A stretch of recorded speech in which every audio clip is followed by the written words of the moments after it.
सरोवर नगर के पास रुपहला नाम का एक बहुत बड़ा और खूबसूरत ताल था। उस ताल के किनारे एक छोटा सा गांव था। वहाँ एक गरीब मछुआरा रहता था जिसका नाम कन्हैया था। माँ, आज भी सिर्फ 2 मछलियाँ मिली। ये रूपहला ताल मुझे कभी भी कुछ भी पूरा देता ही नहीं। बेटा संतोष करो, जो मिलता है उसमें खुश रहो। संतोष? माँ, हमारे पास न घर है न धन, पिताजी बीमार रहते हैं, कब तक ऐसे चलेगा? कन्हैया तू दयालु है, एक दिन तेरी किस्मत जरूर बदलेगी रे। बदलेगी कैसे? जब इस ताल ने मुझे कभी कुछ दिया ही नहीं तो फिर कैसे बदलेगी माँ? कन्हैया गुस्से में ताल की तरफ चल दिया।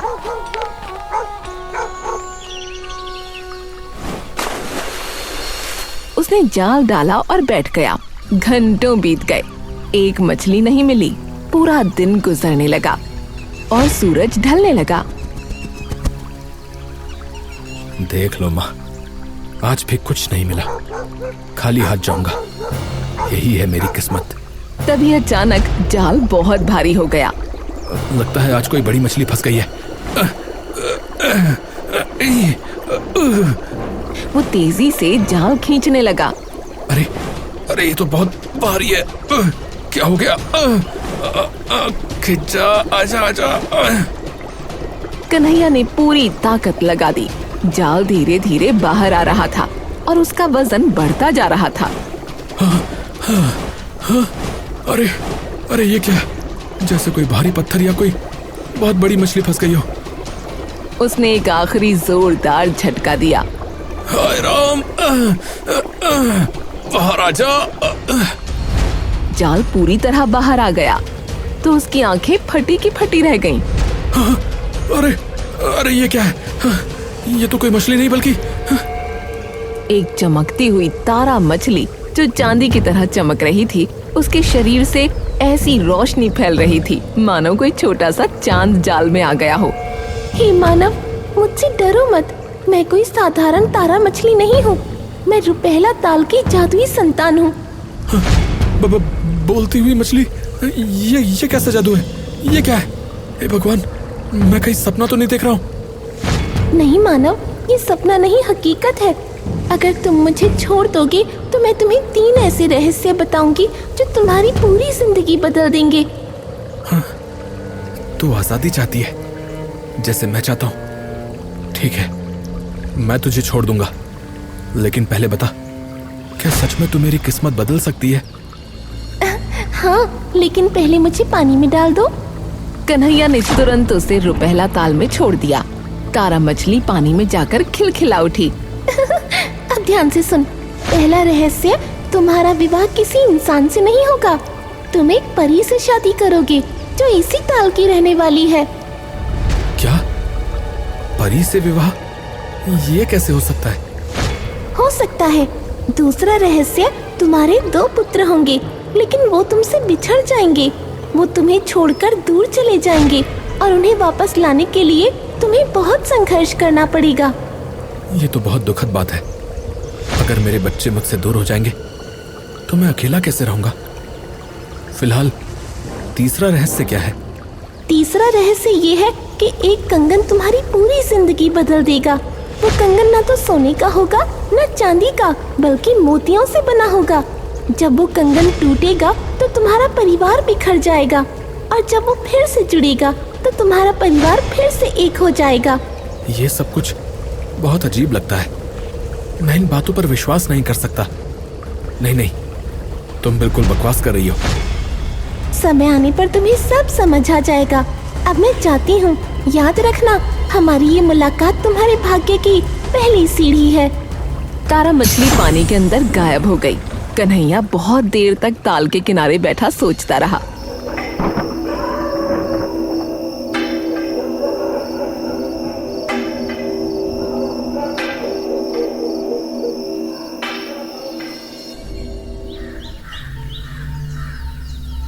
अचानक जाल बहुत भारी हो गया। हाँ, शायद आज कोई बहुत बड़ी मछली फंसी है। हाँ।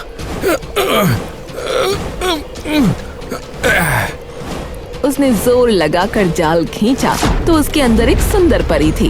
वो बहुत दर्द में थी। उसके शरीर पर चोट लगी थी और उसकी चमक धीमी हो रही थी। हे मानव, कृपया मुझे इस जाल से मुक्त कर दो, मैं बहुत दर्द में हूँ। हाँ, ये तो वही परी लगती है जिसके बारे में तारा मछली ने बताया था। उसने तुरंत जाल खोला और परी को पानी में छोड़ दिया। तुमने मेरी जान बचाई है, तुम बहुत दयालु मानव हो, मैं तुम्हारा उपकार कभी नहीं भूलूंगी। मैं निहारिका हूँ, रुपहला ताल की रानी। धन्यवाद मानव। अब मैंने तो बस वही किया जो हर इंसान को करना चाहिए। इसमें धन्यवाद वाली क्या बात है? तुम अच्छे इंसान हो। मैं तुम्हें एक जादुई सीप देती हूँ। इस सीप में अपार शक्ति है। तुम इससे जो भी इच्छा मांगोगे वो पूरी हो जाएगी। बस एक बार सीप को अपने कान से लगाकर इच्छा बोल देना।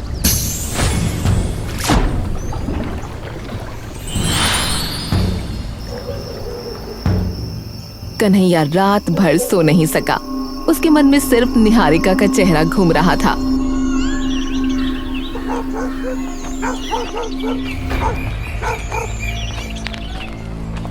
सुबह होते ही वो ताल जा पहुंचा और चिल्लाया, निहारिका। निहारिका पानी से बाहर आई। क्या चाहिए तुम्हें कन्हैया? मैंने तुम्हारी दी हुई सीप से कोई इच्छा नहीं मांगी। मैं तुमसे कुछ और मांगना चाहता हूँ। क्या? मुझसे? नहीं नहीं, तुम सीप से ही मांगो जो भी मांगना है। कन्हैया ने सीप को कान से लगाया। हे जादुई सीप, मेरी इच्छा है कि मैं इस परी निहारिका से विवाह करूं। मैं इसे अपनी पत्नी के रूप में देखना चाहता हूँ। सीप चमक उठी। निहारिका के शरीर से जादुई रोशनी फैलने लगी।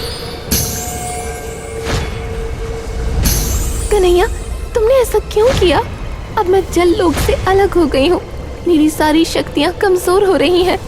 हाँ, अरे मुझे माफ कर दो, लेकिन मैं तुम्हारे बिना नहीं रह सकता। मुझे धन नहीं चाहिए, ना ही कोई सीप चाहिए, बस तुम्हारा साथ चाहिए। लेकिन एक इंसान और परी कैसे? तभी वहाँ ऋषि अगस्त्य प्रकट हुए।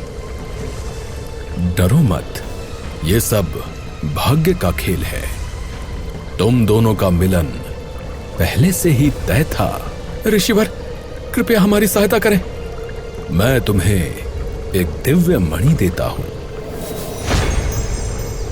इस मणि की शक्ति से निहारिका जब चाहे इंसान बन सकती है और जब चाहे परी बन सकती है। परंतु एक शर्त है, यदि ये मणि खो गई या टूट गई तो निहारिका सदैव के लिए उसी रूप में फंस जाएगी जिस रूप में वो उस समय होगी। ठीक है ऋषिवर, हमें शर्त मंजूर है। आपका बहुत बहुत धन्यवाद ऋषिवर। ऋषि अगस्त्य ने उनका विवाह करा दिया। पूरे गांव में खुशियां मनाई गईं।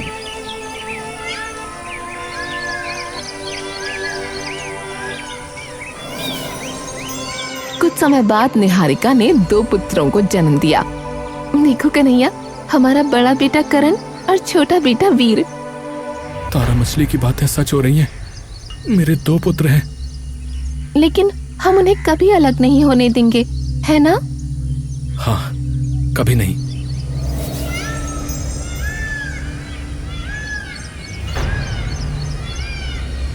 समय बीतता गया। करण और वीर बड़े होने लगे। वो बहुत होशियार और बहादुर थे, लेकिन निहारिका के मन में हमेशा अपने जल लोक की याद रहती थी। मेरा जल लोक, मेरा परिवार, काश मैं एक बार उनसे मिल पाती। कन्हैया, मुझे अपने लोक जाना है। मैं अपने परिवार से मिलना चाहती हूँ। अरे, तो तुम रो क्यों रही हो? तुम जाओ निहारिका, मिलकर आओ, लेकिन बस जल्दी लौट आना। ठीक है कन्हैया, मैं आती हूँ। निहारिका ने दिव्य मणि निकाली और रुपहला ताल के किनारे खड़ी हो गई। उसने परी वाला रूप धारण करने की तैयारी की। तभी अचानक ताल के पास एक भयंकर राक्षस प्रकट हुआ।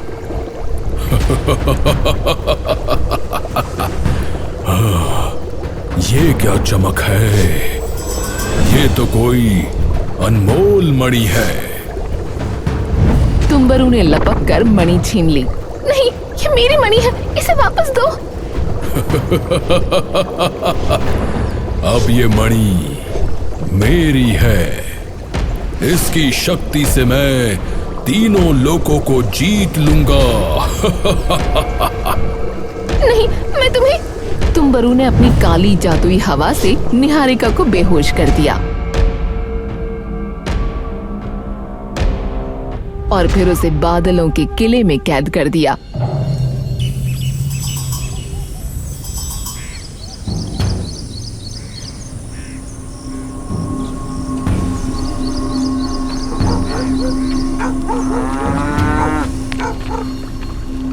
निहारिका,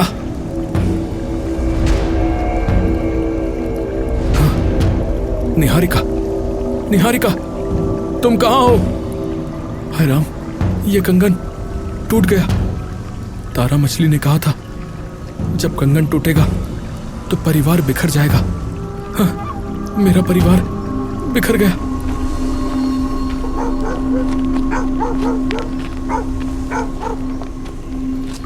पिताजी, क्या हुआ?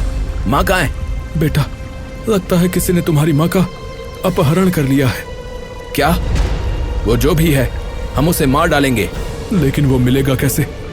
और तुम्हारी माँ कहाँ होगी? पिताजी, हम अपनी माँ को ढूंढ कर लाएंगे, चाहे जितनी भी मुश्किलें क्यों ना हो। करण और वीर ने माँ को ढूंढने की यात्रा शुरू कर दी। वो रुपहला ताल के किनारे कई दिनों तक चलते रहे। रास्ते में उन्हें एक बूढ़ी जलपरी मिली जो बहुत दुखी थी। तुम दोनों कहाँ जा रहे हो बच्चों? हम अपनी माँ को ढूंढ रहे हैं, वो भी एक जलपरी है। उन्हें एक राक्षस तुम्बरू ने बादलों के किले में कैद कर दिया है। तुम्बरू बहुत शक्तिशाली है, लेकिन उसे हराने का एक रास्ता है। तुम्हें ऋषि अगस्त्य के पास जाना होगा, वही तुम्हें सही रास्ता बता सकते हैं। कहाँ मिलेंगे हमें ऋषि अगस्त्य? उस ओर घने जंगलों और ऊंचे पहाड़ों को पार करो। उनका आश्रम 7वें पहाड़ की चोटी पर है। करण और वीर घने जंगलों और ऊंचे पहाड़ों को पार करते हुए कई दिनों बाद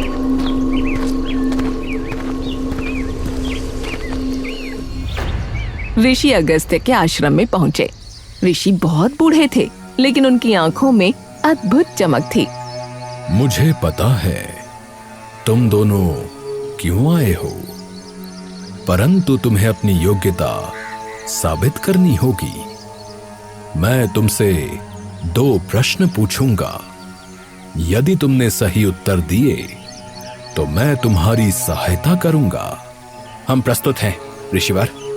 पहला प्रश्न, वो क्या है जो जितना बढ़ता है उतना ही घटता है? छाया। जब सूर्य ऊपर आता है तो छाया छोटी होती है, और जब सूर्य ढलता है तो छाया बड़ी होती है।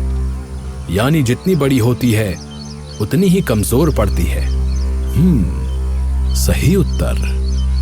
अब दूसरा प्रश्न, वो क्या है जो हर किसी के पास है लेकिन कोई उसे देख नहीं सकता? वीर ने तुरंत उत्तर दिया, हवा। हवा हर जगह है, हर किसी के आसपास है, लेकिन उसे कोई देख नहीं सकता। उसे मात्र महसूस किया जा सकता है।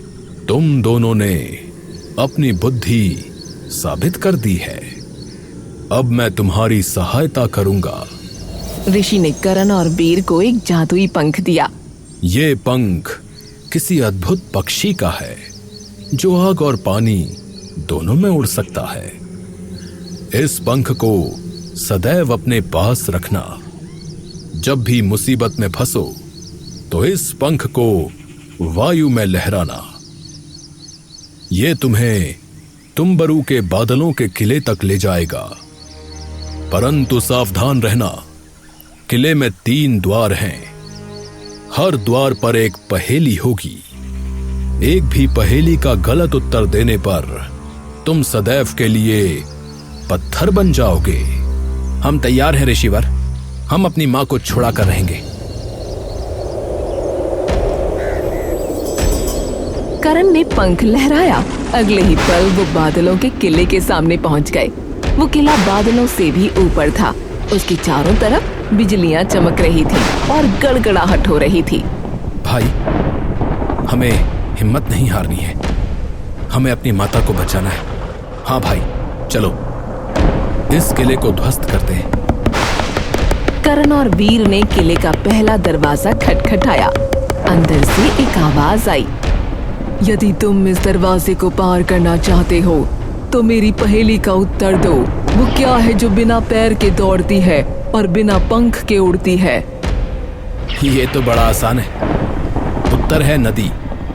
नदी बिना पैरों के दौड़ती है और उसका पानी भाप बनकर बिना पंखों के उड़ता है।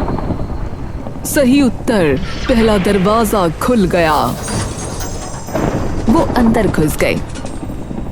दूसरे दरवाजे पर पहुंचे तो फिर एक आवाज आई, दूसरी पहेली, वो क्या है जो बिना मुंह के रोती है और बिना आंखों के आंसू बहाती है?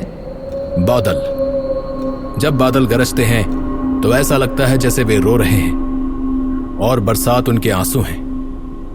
सही उत्तर। दूसरा दरवाजा खुल गया। वो आखिरी तीसरे दरवाजे के सामने आ गए। तीसरी पहेली, वो क्या है जो आपका है पर इस्तेमाल सबसे ज्यादा दूसरे करते हैं? करण और वीर दोनों सोचने लगे। ये बहुत मुश्किल था। तभी वीर को कुछ याद आया। नाम। एक नाम ही है जो हमारा होता है, परंतु उसका सबसे अधिक प्रयोग दूसरे लोग तुम्हें संबोधित करने के लिए करते हैं। तुमने सही उत्तर दिया। तीसरा दरवाजा खुल गया। अंदर आओ। तीसरा दरवाजा खुलते ही करण और वीर उस विशाल हॉल में घुस गए जहां तुम्बरू बैठा था। उसके बगल में एक क्रिस्टल का पिंजरा था जिसमें निहारिका कैद थी। तुम दोनों यहाँ तक कैसे पहुंच गए? कोई भी मेरी पहेलियां हल नहीं कर सकता था। क्योंकि हम मात्र बुद्धि से नहीं, हृदय से भी सोचते हैं। तुम्बरू ने अपनी काली शक्ति का इस्तेमाल करके उन पर जादू करने की कोशिश की। करण और वीर ने ऋषि का दिया जादुई पंख लहराया। क्या ये असंभव है? मेरी शक्तियां बेअसर हो रही हैं। तुम मुझे हरा सकते हो, परंतु तुम्हारी माता को आजाद करने के लिए तुम में से किसी एक को मेरे साथ रहना होगा। मैं रहूंगा। तुम दोनों जाओ। नहीं, मैं रहूंगा भाई। तुम माता को ले जाओ। मैं बड़ा हूं, मेरी जिम्मेदारी है। तुमने पहले ही बहुत कष्ट सहे भाई, अब बारी मेरी है। दोनों भाई आपस में झगड़ने लगे। तुम्बरू हैरान रह गया। तुम ऐसा क्यों कर रहे हो? अपनी जान दांव पर लगा रहे हो एक दूसरे के लिए। क्योंकि प्रेम और त्याग ही सबसे बड़ी शक्ति है। तुम्हारी काली शक्तियां इसके आगे कुछ नहीं। तुम्बरू का दिल पिघल गया। उसकी आंखों में आंसू आ गए। मैं भी कभी एक साधारण मनुष्य था। जब मेरी पत्नी ने मुझे छोड़ दिया तो मैं क्रोधित होकर राक्षस बन गया। परंतु तुम दोनों ने मुझे सिखाया कि सच्चा प्रेम कभी मरता नहीं। तुम्बरू उठा और उसने क्रिस्टल का पिंजरा खोल दिया। निहारिका बाहर आई। करण, वीर, मेरे बच्चों। उसने दोनों बेटों को गले लगा लिया। तुम्बरू ने दिव्य मणि वापस कर दी। ये लो तुम्हारी मणि। अब मैं राक्षस नहीं रहूंगा। मैं एक साधारण जीवन जीने जाऊंगा। तुम्बरू हवा में विलीन हो गया। सब लोग रुपहला ताल लौट आए। कन्हैया अपनी पत्नी और बच्चों को देखकर फूट पड़ा। निहारिका, करण, वीर, तुम लौट आए। मेरा परिवार वापस आ गया। कन्हैया, मैं अब हमेशा के लिए इंसान बनकर रहना चाहती हूँ। मुझे अपना जल्लोक नहीं चाहिए। मेरा परिवार ही मेरी दुनिया है। तभी ऋषि अगस्त्य वहां प्रकट हुए। यदि तुम सच में मानव बनना चाहती हो तो इस मणि को नष्ट करना होगा। यही तुम्हें दो लोगों के बीच में बांधे रखती है। कृपया इस मणि को नष्ट कर दीजिए ऋषिवर। मैं अपने परिवार के साथ रहना चाहती हूँ। ऋषि ने मंत्र पढ़े और मणि को हवा में उछाल दिया। मणि चकाचौंध रोशनी फैलाकर धूल की तरह बिखर गई। निहारिका पूरी तरह से मानव बन गई। मैं पूरी तरह से इंसान हूँ। मुझे कुछ याद नहीं आता, न जल्लोक न राक्षस का डर।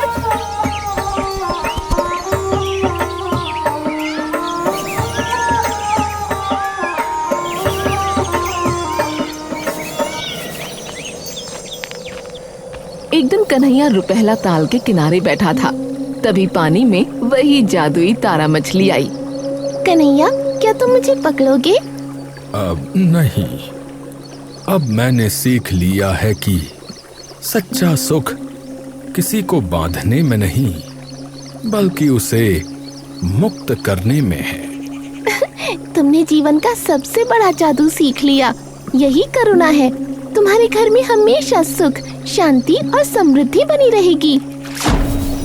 तारा मछली पानी में गायब हो गई। उस दिन से कन्हैया का परिवार हमेशा खुश रहा। रुपहला ताल की कहानी लोगों के दिलों में हमेशा के लिए बस गई।